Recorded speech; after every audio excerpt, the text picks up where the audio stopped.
Hello and welcome to the show. Our first clip for the day comes from Tom the Turtle 180 on a GTA 5. He's got his helicopter at, I'm guessing, towards the height limit of the map, going to go for a bit of a skydive with Trevor. Now keep an eye out for the sudden appearing jumbo jet. There it is, straight through the gap. You couldn't do that if you tried. You could spend so long trying and without even paying attention. He nails the gap. Well done. That's some seriously impressive skydiving. Sorry.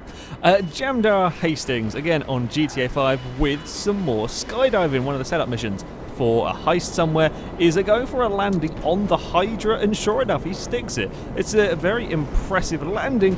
Not quite such an impressive ending though, as the plane goes through the building and slightly knocks him off on the on the rafters. Speed Freak 975 on GTA 5, a bit of a rampage with the tank blows up a huge amount of police cars. Then tank gets defeated by a tree. It kills 4 police cars. Can't deal with a tree though. Trees are far too much, so he's heading the other way. Turns out semi-trucks are also far too much for the tank to deal with. He just launches. Admittedly, the truck does explode and the tank does roll over. But, yeah, it turns out tanks and physics, they don't really go together quite so well. Gish 571 with a few strange occurrences. First of all, there was a vehicle stuck in the barrier. Now, I'm not quite sure how, I think it was the BJ that was stuck in the barrier. I'm not quite sure how it got there. And then his teammates are appearing with a Turismo and promptly makes a mess of everything. That's scooped up the prison bus, spun it round and deposited it on its roof. Yeah, that's little bit of a mess they're making. Psycho Rat with the AI have done an impressive parking job. I guess it's just come out of a cutscene and the Panto was the car he was driving. And someone's managed to get the Peyote stuck between the vehicles in the showroom and the Panto.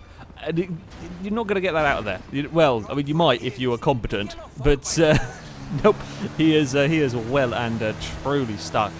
Charles V again on a GTA 5 going for a jump with a motorbike. Things go a little bit wrong and then we sort of butt slide our way down the concrete barrier. I would imagine quite uncomfortable. It did save him from plummeting onto the freeway there. I love the blood trail down the barrier as well. Yeah, not the most comfortable of landings, I wouldn't expect. Map 5497 going for some 140 miles an hour on a Hummer is not too bad. Unfortunately, he loses control of it around a turn, and we have another parked car. This time it is a Hummer that's got itself perfectly parked in between 2 trees. Yeah, he does manage to just about get it out, but yeah, that's quite impressive parking. 3v500 on Horizon 2. Trying to get this bit of a speed run right with his Fiat 500, so reversing time and so on. Then finds a peculiar bump that he didn't find before, and that sends the Fiat off. It's tumbling and rolling and takes out a lamppost. The 500 does tumble quite well. The Fiat 500 is a fantastic tumbling vehicle. Hazan on Need for Speed Shift 2 going for, it looks like he's going for a very big crash. Amazingly manages to keep it pointing the right way, just a mid-race 360. He gets a little bit bounced across the curbs on the inside, clips the back of the car ahead, spins it round, but yeah, manages to recover it. That is a very, very good save. That was looking like a big accident. There's a little bit of a bump on the American car at the end there, but that's a pretty damn impressive save. Killer Eagle messing about on the runways with the planes. Now, we've seen plenty of cars go flying because of or try to get the cars up to high speeds and then go flying off because of the jets. This time the jets are having absolutely none of it. Nope, we're not playing this game today and just launch. I think it's 390 miles an hour it fired the Cadillac there. That's some that's some serious speed. The jets weren't in the mood. They were not in the mood for it.